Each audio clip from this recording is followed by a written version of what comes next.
lo dijo en la primera hora. Muy bien, 7:14. Todo el mundo habla del temblor. ¿Sentiste el temblor anoche? ¿Ah?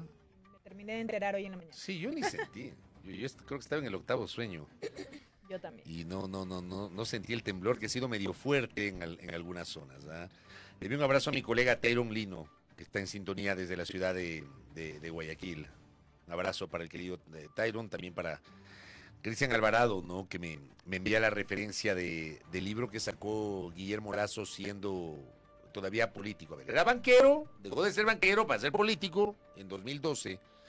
El famoso libro Otro Ecuador es posible, que finalmente no lo aplicó.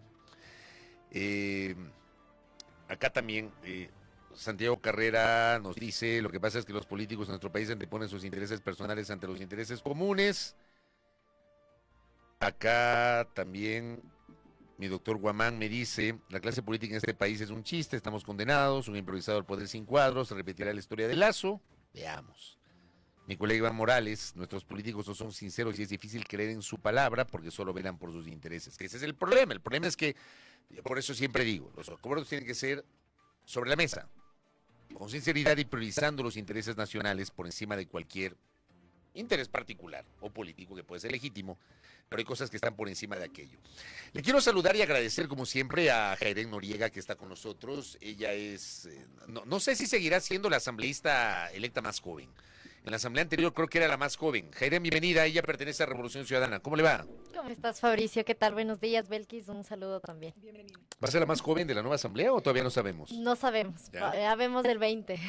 Veamos qué pasa. A ver, hablemos del 20. ¿Cómo hay que leer o cómo debemos entender lo que pasó el fin de semana? Yo le voy a hacer una pregunta pública, una pregunta directa con base en algo público que posteé el fin de semana. El fin de semana la polémica fue el tema del juicio político de la fiscal, pero nadie nos habla de otros temas que deberían ser parte de cualquier acuerdo político, porque al final el juicio político, que es una atribución de la función legislativa, en eso no hay dónde perderse. La Asamblea tiene una atribución de fiscalización y de llevar a juicio político un funcionario o funcionaria. Creo que ahí no hay dónde perderse. Pero hablemos de prioridades. ¿Hay o no un acuerdo político con unos contenidos sobre los temas que realmente le interesan al común de los ciudadanos, más allá de la intención de llevar a juicio político a la fiscal? Jairén Noriega. A ver, nosotros como Revolución Ciudadana lo manifestamos en campaña. Nosotros tenemos una agenda política, una agenda programática que además fue apoyado por el 48% de la población, casi el 50% de la población. Así que pensar una Asamblea Nacional, una conformación de la Asamblea Nacional por fuera de Revolución Ciudadana sería un error con la democracia, ¿no? Y en ese sentido me parece que la lectura que han hecho de esto tanto el señor Daniel Noboa junto con ADN y por supuesto el Partido Social Cristiano, me parece que es lo adecuado, es decir, que podamos dentro de la Asamblea Nacional establecer un acuerdo de gobernabilidad en función de una agenda política programática. Esto es algo sumamente común en países en Europa, ¿no? Los gobiernos europeos son gobiernos de coalición, dado que los sistemas políticos, los sistemas electorales tienden a, digamos, a la fragmentación y de hecho la última fórmula de asignación de escaños hace que, digamos, los partidos políticos por lo general no puedan formar mayorías en sí mismo y haga que, digamos, se tengan que tender acuerdos y se tenga que hablar con otras fuerzas políticas. Entonces, por un lado eso, y a mí sí me parece, yo voy a hacer también, me parece importante un llamado de atención a cierta prensa que intenta satanizar aquello, algo que en las democracias modernas es totalmente normal y es totalmente posible y además deseable. En ese marco, nosotros, por supuesto que hemos puesto algunos temas sobre la mesa.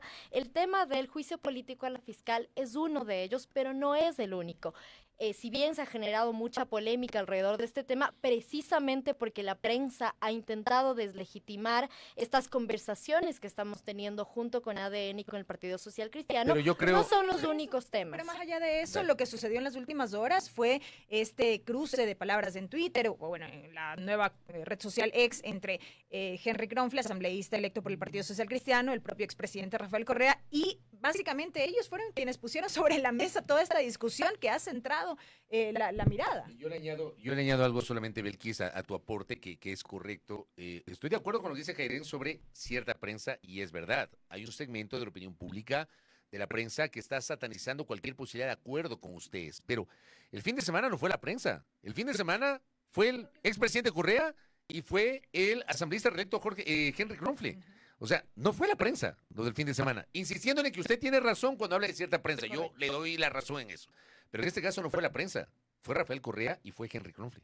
A ver, a mí me parece que ambos actores políticos tienen todo el derecho de expresar además su posición respecto de un tema que ya estaba, digamos, sobre la mesa a propósito de lo que ha venido colocando la prensa. Y respecto a la posición del expresidente Correa, también, digamos, hay que tener en cuenta que nosotros como legisladores tenemos dos funciones, legislar y fiscalizar. Si le quitamos o satanizamos al 50% del trabajo que podría hacer un legislador, entonces también estamos cometiendo un error.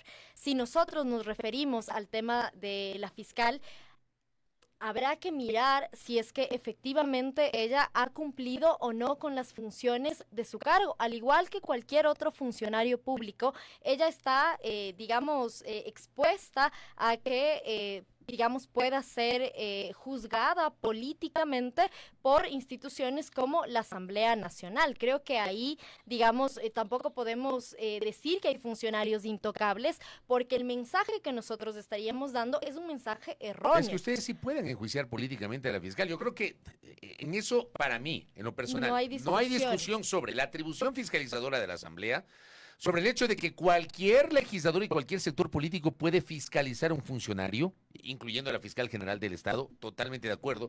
El tema es que si ustedes quieren llevar a juicio político a la fiscal, pueden hacerlo por sí solos. Tienen 51, necesitan 34 firmas, tienen 51 para iniciar el trámite. Otra cosa será el momento del desarrollo de un eventual juicio político en el Pleno, que se necesitan 70 votos para una posible censura de destitución, pero creo que esa es otra discusión. Lo que dio la impresión el último fin de semana, por la forma como se llevó adelante la discusión, es que el acuerdo depende del juicio político de la fiscal. Y si no hay juicio político de la fiscal vía acuerdo político, simplemente no hay acuerdo. Y eso me parece que no va de la mano con las necesidades y las urgencias que tiene el país, Jairén. A ver, en ese tema nosotros seguimos en conversaciones. Yo no puedo, digamos, en este momento adelantar más detalles. Primero porque además hay compañeros y compañeras que son los voceros oficiales que han tomado, digamos, contacto, que están en estos procesos de negociaciones, de conversaciones para generar un acuerdo en función del país. Pero yo sí les voy a decir una cosa, nosotros estamos también poniendo sobre la mesa un tema que es fundamental, que tiene que ver con, por ejemplo, presupuesto para salud, educación y para seguridad. Eso es algo que nosotros lo tuvimos como agenda política, como propuesta política durante nuestra campaña, y nosotros también es algo que estamos manifestando que es importante en este momento. Solamente entre la proforma presupuestaria 2022-2023 se le redujeron 6 millones a la Policía Nacional. No se ha cumplido con la norma constitucional del aumento del 0.5% tanto para salud como para educación.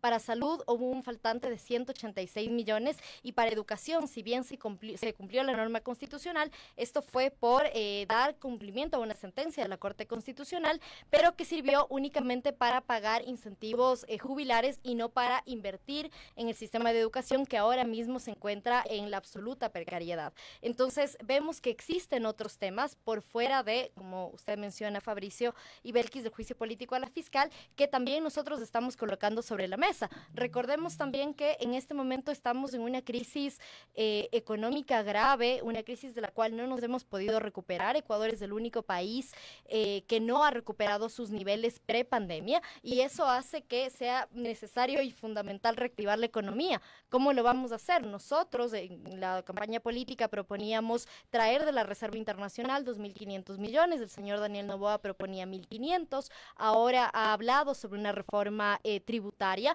tendrá nuestro apoyo siempre y cuando esa reforma tributaria sea una reforma progresiva, que, digamos, en pocas palabras es básicamente que paguen más los que más tienen, y ahí por supuesto también tendrá nuestros votos, como ya lo ha mencionado la compañera Luisa González. Entonces, digamos, hay una serie de temas de prioridades, de necesidades que se tienen que poner sobre la mesa y por supuesto, yo ahí le voy a dar la razón Fabricio y Belkis con que cualquier acuerdo político tiene que transparentarse. Y en ese sentido, Heiren, si me permite, tomando estas palabras, tomando en cuenta que hay que transparentar los acuerdos políticos, dejando de lado la agenda legislativa, dejando de lado el tema de la fiscal y un eventual juicio político, yo quiero preguntar de frente, ¿hubo un acuerdo tal y como se lo ha referido en estos últimos días, un acuerdo inicial entre el Partido Social Cristiano, la Revolución Ciudadana y el propio ADN, con miras de entrada, por ejemplo, a la elección de autoridades de la Asamblea, la definición de la presidencia de la Asamblea y las demás autoridades que tienen que ser precisamente electas el próximo 20 de este mes cuando se instale esta nueva Asamblea? ¿Hubo o no hubo ese acuerdo?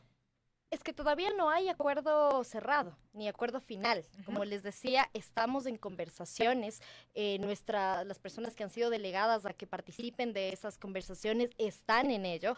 Todavía tenemos una semana, un poquito menos, ¿no? Hasta la instalación del 20. Sí, y menos por de 15 supuesto, días. la elección de autoridades hace parte de esas conversaciones, pero no es lo único ni es lo más importante. Pero no es un tema menor tampoco. No es un tema menor en lo absoluto. De hecho, el que existan autoridades que puedan trabajar entre ellas y que podamos tener una agenda de prioridades en este año y medio, es decir, es un tiempo muy corto. De hecho, nosotros vamos a heredar una asamblea nacional con más de 500 proyectos que ya están en trámite, de los cuales, por ejemplo, 307 están para primer debate, el resto están en distintas fases. Entonces, ¿qué es lo que van a tener que hacer esas autoridades? Es sentarse, independientemente de las banderas políticas que tenga cada una de esas autoridades, de la presidencia y las dos vicepresidencias, y determinar una agenda legislativa que sea en función de prioridades. Entonces, por supuesto que es importante quiénes van a ser esas autoridades, que tengan experiencia, que puedan manejar, digamos, la Asamblea Nacional en función, como les digo, de una agenda programática. Entonces, eso es parte de, digamos, de las conversaciones que ahora mismo estamos teniendo, tanto con ADN como con el Partido Social Cristiano. Yo enfatizaba en mi pregunta en el sentido de que finalmente tuvimos lo que tuvimos en estas últimas horas y ya se habla de que pudo haber un rompimiento de ese acuerdo inicial, lo quiero llamar yo así, ¿no? Pese a que usted reitera que no se han cerrado las conversaciones, pero ya puede haber un fraccionamiento en ese sentido, con lo cual el acuerdo se echaría abajo.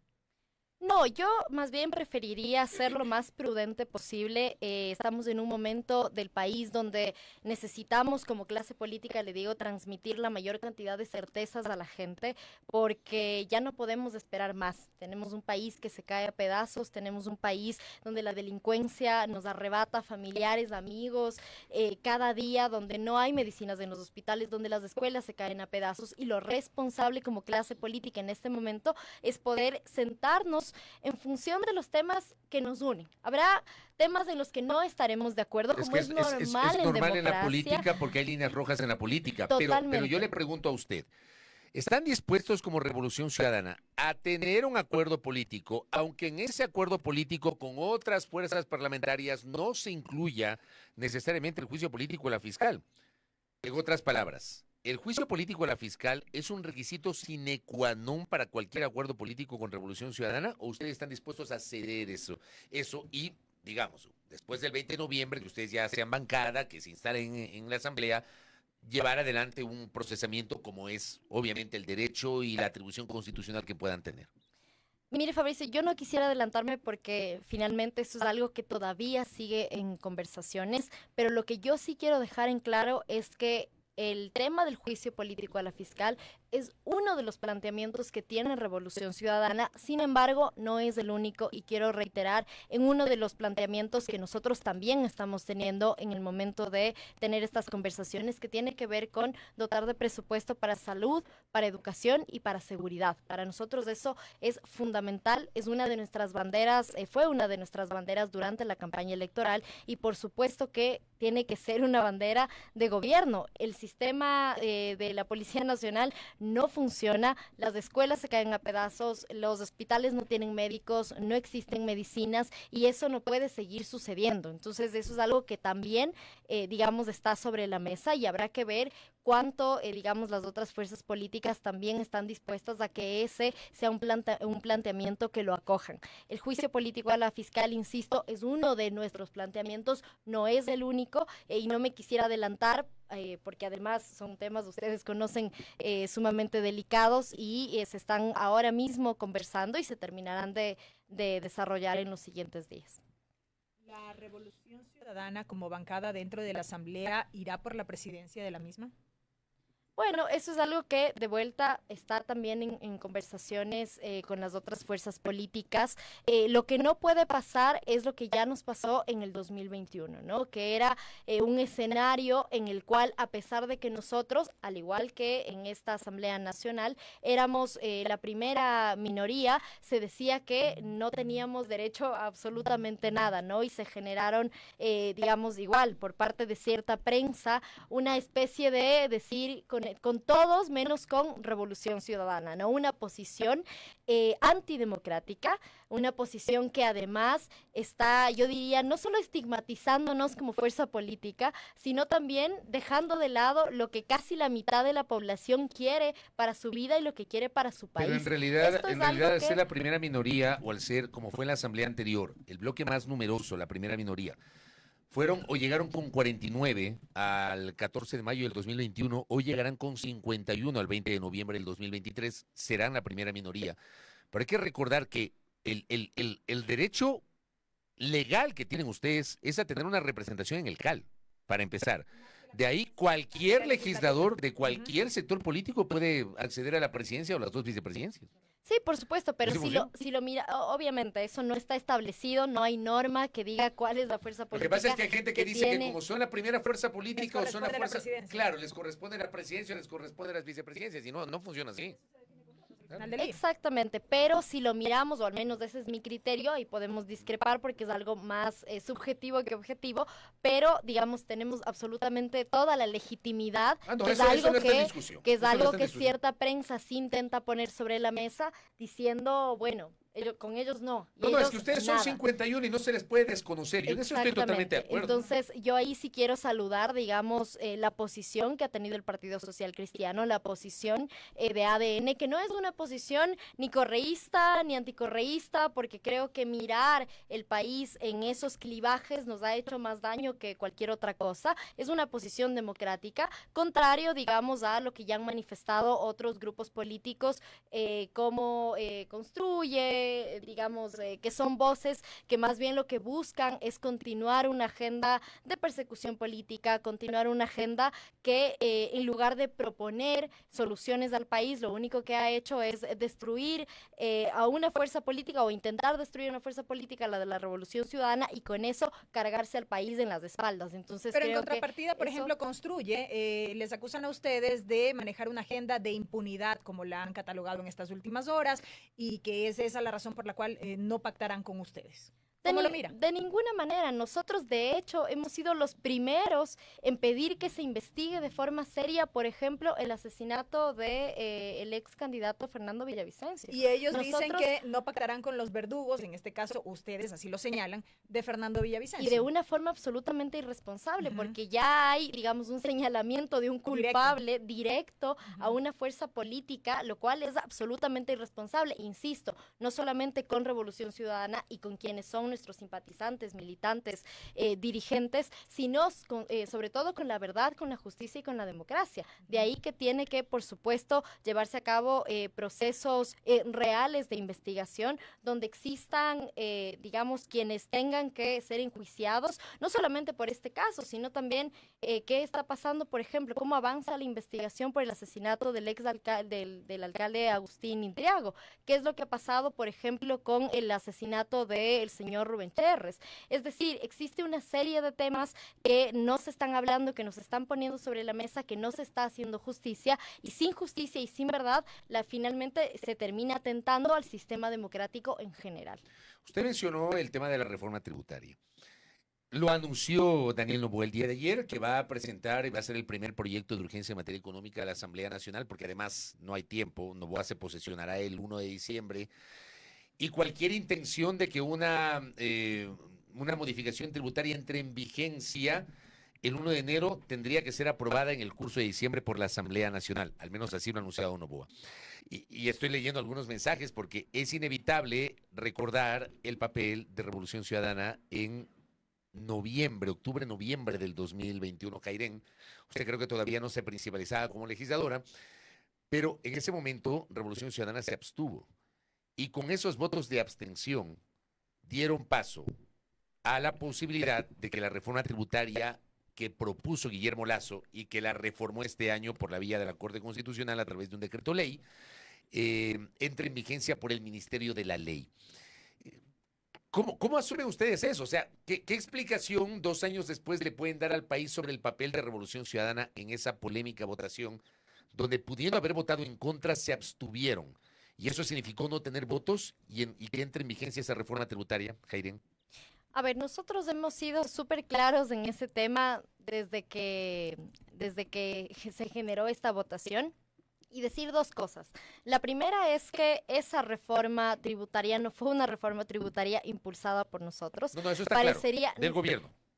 Tal vez para usted está claro, pero sí me parece importante como dejarlo aún más claro para los oyentes, porque cuando sucedió la votación parecería que era una reforma tributaria que nosotros la habíamos impulsado, cuando, si ustedes recuerdan, de hecho nosotros propusimos otro proyecto de ley, bueno, a través de observaciones nosotros teníamos otra propuesta, que era una propuesta tributaria más progresiva, es decir, que buscaba más bien que sean las grandes fortunas las que paguen, e incluso esta propuesta que nosotros teníamos, ¿no?, a través del ex legislador Carlos Víctor Zambrano en la Comisión de Desarrollo Económico. Lo que buscaba esta propuesta incluso era recaudar más recursos, pero es una propuesta que no pasó. Se generaron 3 votaciones en esta, en el día de la aprobación de la reforma tributaria, y al existir un vacío legal, nosotros negamos esta propuesta en una primera votación. La segunda votación, que fue la votación de nuestra propuesta, no obtuvo los votos. De hecho, solamente tuvo los votos, si no estoy mal, de Revolución Ciudadana, que, insisto, era una propuesta tributaria que buscaba recaudar más recursos sin afectar a las clases medias de este país. Y una tercera votación en la cual hubo una abstención por parte de Revolución Ciudadana, pero no podemos olvidar que, digamos, en la primera votación se negó ya esta reforma tributaria, por lo cual, en términos de procedimiento parlamentario, hubo un vacío legal que dio paso a que esta reforma pueda entrar por el Ministerio de la Ley, un vacío legal que además nosotros llenamos, eso también es una de las propuestas que está en trámite en la Asamblea Nacional, para que los verbos rectores sean los mismos para que una propuesta sea negada, es decir, que solo tenga que decir negar y no archivar y negar, que era el vacío legal que generó para que esta propuesta entre por el Ministerio de la Ley. Ahora, dicho esto, insisto, nosotros siempre estaremos con la mayoría, con las grandes mayorías, y en ese sentido nosotros vamos a apoyar, y el señor Noboa cuenta con los votos de Revolución Ciudadana siempre y cuando estas propuestas sean a favor del país. En el tema de la reforma tributaria que ha anunciado, no sabemos aún los detalles, pero insisto, nosotros somos una fuerza política que le apuesta a la justicia social. Eso quiere decir que jamás nosotros podríamos apoyar una reforma tributaria que afecte a los que menos tienen. Una reforma tributaria en este país y en estas condiciones debería ser una reforma tributaria progresiva, es decir, que los que más tengan, más puedan tributar, más puedan pagar, y además a mí me parece algo fundamental también, y eso va a depender del Ejecutivo, y es hacer un mejor manejo del sistema de rentas internas. De acuerdo con la CEPAL, el país pierde anualmente más de 7,000 millones de dólares por evasión tributaria. Entonces, solamente si es que nosotros, no a nivel legal, sino ya a nivel del manejo del sistema de rentas internas, hacemos un mejor control de la evasión fiscal, de la evasión tributaria, entonces ahí nosotros ya podemos tener recursos. No solamente se trata de cobrar más impuestos, de aumentar el nivel impositivo en este país, sino también de controlar la evasión y la elusión tributaria. También otra cosa que debería deberíamos revisar, por ejemplo, son las exenciones tributarias. Existen ahora millones de dólares que, voy a poner entre comillas y hablando de un término muy coloquial, se les perdona a las grandes empresas a cambio de, por ejemplo, generación de empleo, a cambio de que inviertan, digamos, más recursos en el país, entre otras cosas.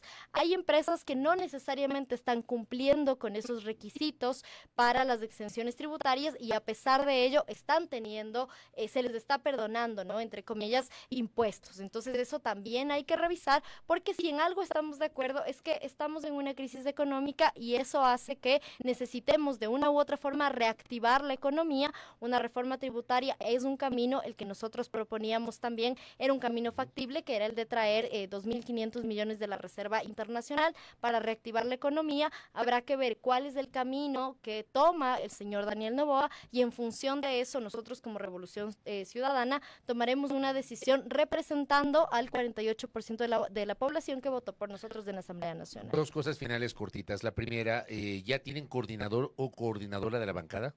Sí, en este momento nuestra compañera Viviana Veloz es la compañera que está, digamos, coordinando la bancada. De hecho, el día de mañana nosotros tendremos un taller como bancada política, ¿no? Con nuestros 51 legisladores, precisamente para organizar el trabajo, porque no hay tiempo que perder, tenemos 1 año y medio, y en esta reunión nosotros lo que haremos ya será empezar a definir una agenda de trabajo. Y lo último, ¿cómo reaccionan ustedes frente a la noticia que se conoció ayer de que el presidente electo Daniel Noboa solicitó a la Fiscalía un acto urgente respecto de una declaración de la ex candidata presidencial Luisa González en el portal Ecuador Inmediato del colega Francisco Herrera Arauz? En una entrevista con Francisco Herrera, ella se refirió a Noboa y lo acusó de presuntos actos ilícitos, el tema de elevación de impuestos y el tema de explotación laboral, etcétera. ¿Cómo han reaccionado ustedes frente a este acto urgente que ha pedido Noboa? Bueno, esto se conoció en horas de la noche el día de ayer. Habrá que esperar a ver cuáles son las acciones que tomemos como movimiento político y también, digamos, nuestra compañera Luisa González. Yo sí quisiera hacer un llamado público, ¿no? Al señor Daniel Noboa, a la fuerza política ADN, a que nos concentremos realmente en lo que es importante en este momento en el país. Creo que no estamos para revanchas políticas, creo que la gente está cansada realmente de lo que podría leerse, ¿no? Como peleas entre políticos. Necesitamos sentarnos sobre la mesa y poner los temas que nos unen. De vuelta, yo creo y estoy segura que no estaremos de acuerdo en todo y en democracia disentir es saludable, debatir es saludable, pero más saludable es aún el poder llegar a consensos, el poder generar acuerdos. Creo que en este momento las conversaciones que estamos teniendo con el Partido Social Cristiano y con ADN van en ese camino, van en el camino de resolver los grandes problemas que tiene ahora mismo la gente y en ese sentido decir, ¿no? Esperar que el señor Daniel Noboa no desvíe su atención, no desvíe su trabajo en lo que realmente importa, que es solucionar los problemas de la gente. Jaire Noriega, como siempre, valoro la gentileza de nuestra invitada de aceptar siempre nuestras invitaciones. Muy gentil. Muchas gracias. Buen día. Jaire Noriega, asambleísta de Revolución Ciudadana, su visión sobre el desarrollo de estas conversaciones de cara a la instalación de la futura Asamblea Nacional y la polémica del último fin de semana sobre la intención de llevar a juicio político a la fiscal general del Estado. Primera plana. Todas las noticias, todas las voces.